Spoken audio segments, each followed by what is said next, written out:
Hello everyone, నేను మీ జాకిర్ హుసేన్. ఇక ఎన్టీఆర్, ప్రశాంత్ నీల్ వీళ్ళిద్దరి కాంబోలో ఒక సినిమా రాబోతున్నట్టు వార్తలు అయితే వస్తున్నాయి. సో దీని గురించి తెలుసుకునే ప్రయత్నం చేద్దాం. ప్రస్తుతం మనతోటి సినీ క్రిటిక్ దాసరి విజ్ఞాన్ గారు ఉన్నారు. వెల్కమ్ చెప్పేద్దాం. Hi sir. నమస్తే. ప్రశాంత్ నీల్ అలానే ఎన్టీఆర్ గారు వీళ్ళిద్దరి కాంబోలో ఒక మూవీ రాబోతున్నట్టు వార్తలు వస్తున్నాయి కదా, సో ఏం చెప్తారు? ఎన్టీఆర్ గారి 31st సినిమా అది. ప్రశాంత్ నీల్ గత సినిమా డైనోసర్, సలార్. అవును, సలార్. డైనోసర్.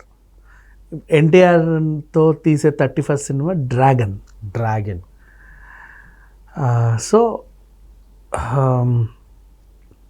ఆల్రెడీ సినిమా గురించి వర్కౌట్ అవన్నీ అయిపోయి, నీల్ సినిమాలన్నీ కూడా ఒక డార్క్ షేడ్తో ఉంటాయి, తెలిసిందేమో. అవును, కొంచెం యాక్షన్ అదంతా కనిపిస్తుంది మనకి దాంట్లో, చూస్తేనే గూస్ బంప్స్ వచ్చేలాగా ఉంటాయి, ఎలివేషన్స్ ఎక్కువగా కనిపిస్తాయి. అండ్ ఇక ఎన్టీఆర్ గారి విషయానికి వస్తావా, ఇప్పుడు ప్రజెంట్ వార్ 2 అనే సినిమాలో బిజీగా ఉన్నాడు. అది హృతిక్ రోషన్ కాంబినేషన్, బాలీవుడ్ సినిమా. ఇది అయిన తర్వాత ఇప్పుడు అది 2025 ఇంకా షూట్ నడుస్తూ ఉంది. 25 ఎండింగ్లోనో ఎప్పుడో ఇది రిలీజ్ అయిపోతుంది. 2026లో నీకు డ్రాగన్ వచ్చే అవకాశం ఉంది.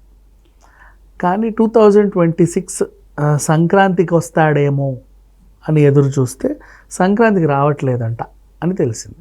Okay, either summer or same మన దేవర రిలీజ్ అయినట్టు దసరాకో, దేవర October 10th ఎప్పుడు అయినట్టుంది, అలా దసరాకో వస్తాడేమో తెలియదు. బట్ ఓవరాల్గా 2026 అయితే కన్ఫర్మ్. ప్రశాంత్ నీల్ సినిమా డ్రాగన్ 2026లో దసరాకో ఎప్పుడో దీపావళికో వస్తుంది.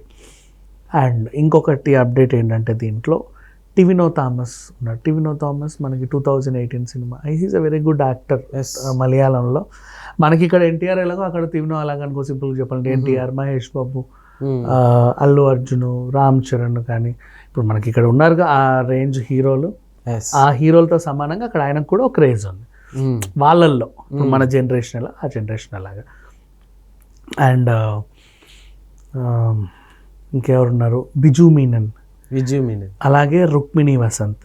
ఓకే, సో వీళ్ళందరూ కలిసి ఆ సినిమాలో భాగమైనట్టు తెలుస్తుంది. ఎలా అయితే సలార్లో శ్రీయార్ అండ్ ఇంకా చాలామందిని పెట్టుకున్నాడు ఆయన, మన ఝాన్సీ అండ్ అన్ని రాష్ట్రాల నటులని కొంచెం మిళితం చేసి పెట్టాడు. అక్కడేమో పవర్ఫుల్గా ఉంటుందని పృథ్వీరాజ్ని తెచ్చాడు. ఇక్కడేమో టీవీనోని తీసుకున్నాడు మలయాళం నుంచి. సో ప్రశాంత్ నీల్ వ్యూ అనేది సంథింగ్ డిఫరెంట్గా ఉంటుంది. అండ్ ఇది ఒక యూనివర్స్ లాగా కూడా ఆయన తీయొచ్చు. కేజీఎఫ్ని కానీ, నీల్ డ్రాగన్ని కానీ, లేకపోతే సలార్ని కానీ, ఇవి కలిపి కూడా ఆయన he can do a lot of magic. Okay, if చేయాలి అనుకుంటే. మొత్తానికైతే ఈ సినిమా 2026కే వస్తుంది. తర్వాత దేవర పార్ట్ 2 వచ్చే అవకాశం ఉండొచ్చు, అప్పటికి కొంచెం లేట్గానే ఉంటుంది. ఓకే. అండ్ అలాగే ఎన్టీఆర్ ఈ మధ్య కాలంలో మనకు తెలిసి ఒక బహిరంగ సభ పెట్టాలనుకున్నాడు. అవును, ఎన్టీఆర్ దేనికి అంటే ఫ్యాన్స్తో మాట్లాడడానికి. చాలామంది ఇది ఏం చెప్తారో అని ఉంటారు, కానీ అసలు ఏదో ఒకటి చెప్పడానికి ఇంతకుముందు కనబడాలిగా, కనబడలేదు కాబట్టి ఏదో ఒకటి చెప్పడానికి అని చెప్పేసి వస్తున్నారు. బికాజ్ నువ్వు కనబడకపోయేసరికి ఎక్కడుంటే అక్కడికి మీ ఎగబడేస్తున్నారు జనాలు. వేరే వేరే షూటింగ్లు ఇబ్బంది అవుతున్నాయి. ఇప్పుడు నువ్వు వస్తావు, ఎక్కడి నుంచో పాదయాత్ర చేసి వస్తావు, నేను నిన్ను కలవాలి, కానీ కలవలేని పరిస్థితి. ఎందుకు? బికాస్ ఆ సినిమాకి సంబంధించిన కాస్ట్యూమ్స్లో నేను ఉంటా, ఆ ప్రొడక్షన్కి సంబంధించిన కాస్ట్యూమ్స్లో ఉన్నప్పుడు నేను నీకు ఫోటో ఇవ్వడానికి వీల్లేదు. అవును, కానీ నువ్వు ఎక్కడి నుంచో నేను పాదయాత్ర చేసి వచ్చా, పాక్కుంటూ వచ్చా, ఈదుకుంటూ వచ్చా అని చెప్తున్నావు. నిన్ను ఎంటర్టైన్ చెయ్యాలి, ఖచ్చితంగా చేయలేని పరిస్థితి.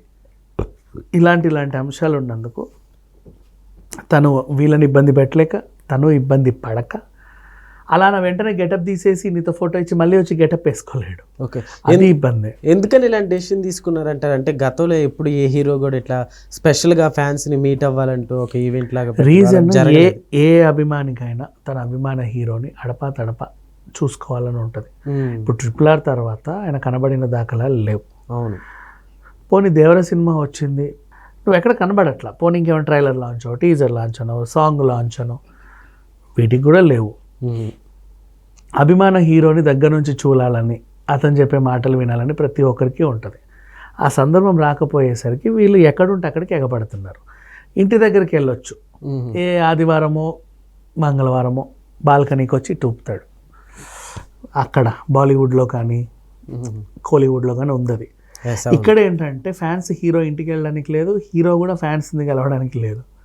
గతంలో చిన్న చిన్న ఇష్యూలు జరిగాయి కాబట్టి 2 తెలుగు రాష్ట్రాల్లో ఆ ఇష్యూలను ఆధారంగా చేసుకొని హీరోలకి కొన్ని రిస్ట్రిక్షన్స్ పెట్టారు, మీరు ఎలా వెళ్ళకండి అని చెప్పి. సో ఇక్కడ చేయడానికి లేదు.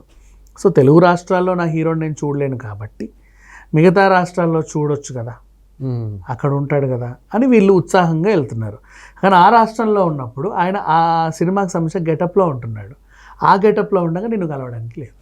మూవీ క్లిప్స్ బయటకు వచ్చేస్తాయి. మూవీ క్లిప్స్ అనే కాదు, నీ మేకవర్ కూడా బయటకు వచ్చేది. అవును, మేకవర్ ఇలా ఉన్నాడు ఎన్టీఆర్, ఆ సినిమా ఇలా ఉండబోతుందంట, ఇదంట అదట, ఏవేవేవేవో మాట్లాడుకుంటారు. అలా కూడా ఇవ్వడానికి లేదు. సో మీరు ఇబ్బంది పడకండి, నన్ను ఇబ్బంది పెట్టకండి, మన వల్ల ఇంకొకరికి కూడా ఇబ్బంది కలగకుండా చూసుకుందాం. ఓకే. ఒకరోజు ఇప్పుడు తెలంగాణ గవర్నమెంట్ కానీ ఆంధ్ర గవర్నమెంట్ కానీ పర్మిషన్ ఇస్తే ఒక పెద్ద గ్రౌండ్లో బహిరంగ సభ పెడతా, అప్పుడు మీరు రండి, మీకు కావాల్సిన క్వశ్చన్లు అడగండి, దగ్గరగా చూసుకుందాం, ఎంత కావాలంటే అంత మాట్లాడుకుందాం. ఇది ఆయన అనుకున్నాడు. ఓకే. ఇక ఓవరాల్గా ఇంకా ప్రశాంత్ నీల్ సినిమా 2026 కైనా రాదు, 2025 ఎండింగ్లో కల్లా వారి సినిమా వస్తుందో రాదో, ఇక మా హీరోని మేము చూసుకుంటామో లేదో అని ఈ ఫ్యాన్స్ కొంచెం ఇబ్బంది పడుతున్నారు. అంతకుమించి ఇంకేం లేదు. ఇదంతా కూడా ఒక హీరోకి వాళ్ళ అభిమానులకు సంబంధించిన అంశమే. దీన్ని ఇంకా చాలామంది ఎన్టీఆర్ బహిరంగ సభ అంట, ఏదో రాజకీయ ఎంట్రీ అంట అలా చెప్తాడా, అక్కడ ఏమైనా పార్టీ ప్రకటిస్తాడా, ఇంకేదైనా చెప్తే ఏ ఆలోచనలు పెట్టుకోవద్దు. ఓకే. జస్ట్ అభిమానులకి అభిమాన హీరోకి మధ్యలో ఉన్నటువంటి అవినాభావ సంబంధానికి సంబంధించినటువంటి చిన్న మీటింగ్ అంతే. అయితే ప్రశాంత్ నీల్ అలానే ఇప్పుడు ఎన్టీఆర్ గారు వీళ్ళు ఈ మూవీ ఎన్ని రోజులు పట్టచ్చు అంటారు మామూలుగా ఇప్పుడు రావడానికి? ప్రశాంత్ నీల్ ఏ సినిమా అయినా కనీసం 2 సంవత్సరాలైనా ఉంటుంది. అంటే ఆయన ఫ్రేమింగ్స్ అలా సెట్ చేసుకుంటాడు, తన తీత అలా ఉంటుంది కాబట్టి తనకు అవసరం. అంటే ఊరికే టైం వేస్ట్ చేయాలని ఎవరు అనుకోరలేదు, తనకు అవసరం. హీ విల్ టేక్ ఇట్ అంతే. ఇప్పుడు డ్రాగన్ అనే టైటిల్ అనేది బయటకు వచ్చింది కదా, సో దాంట్లో డ్రాగన్స్ని ఏమైనా తీసుకొస్తారంటారా? అట్లా ఏం లేదు. డ్రాగన్ అనే టైటిల్ బయటకు వచ్చినా దాన్నే టైటిల్గా ఫిక్స్ చేస్తారని కూడా లేదు, వర్కింగ్ టైటిల్ అనుకోవచ్చు. ఎందుకంటే ప్రభాస్ది ఎప్పుడో సలార్ అన్నారు, డైనోసార్ అనేది బాగా ఫేమ్ అయింది. అప్పట్లో ఐమాక్స్ థియేటర్ కూడా డైనోసార్ ఇట్లా వచ్చినట్టు ఏదో క్లిప్పింగ్ తయారు చేశారు. ఇప్పుడు ఇక్కడ ఈయన డ్రాగన్ అన్నాడు, అది టైటిల్ డ్రాగన్ పెట్టుకోవచ్చు వాళ్ళ ఇష్టం, లేదంటే ఇంకేదైనా టైటిల్ పెట్టి ఇతను డ్రాగన్ అని కూడా చెప్పించవచ్చు. ఓకే. అయితే దాసరి విజ్ఞాన్ గారు ఇప్పుడు దేవరా 2 రాబోతుంది కదా, సో ఆల్రెడీ కొంచెం ఆసక్తి అంటే అనుకున్నంత స్థాయిలో దేవర అయితే హిట్ కాలేదు. ఇప్పుడు దేవరా 2 కూడా అట్లానే ఏమన్నా అవుతుంది అంటారు? ఎందుకంటే ఇది వచ్చేసరికి ఆల్రెడీ ఇది వచ్చేస్తుంది కదా. అనుకున్నంత స్థాయిలో దేవర హిట్ కాలేదని ఫస్ట్ టైం నేను నీ దగ్గరే వింటున్నా. Devara is the biggest hit in 2024. 1000 కోట్లు కలెక్ట్ చేసింది సినిమా. బాగానే ఆడింది, చాలా పెద్ద హిట్ సినిమా అది. నిర్మాతలకు మంచి లాభాలు వచ్చాయి కాబట్టి దాని సీక్వెల్ కూడా ప్లాన్ చేస్తాం. Okay sir, thank you. Cinema అంటే ప్రశాంత్ నీల్ ఎన్టీఆర్ గారి కాంబోలో రాబోతున్న మూవీ గురించి అయితే మంచి డీటెయిల్స్ ఇచ్చారు. So thank you.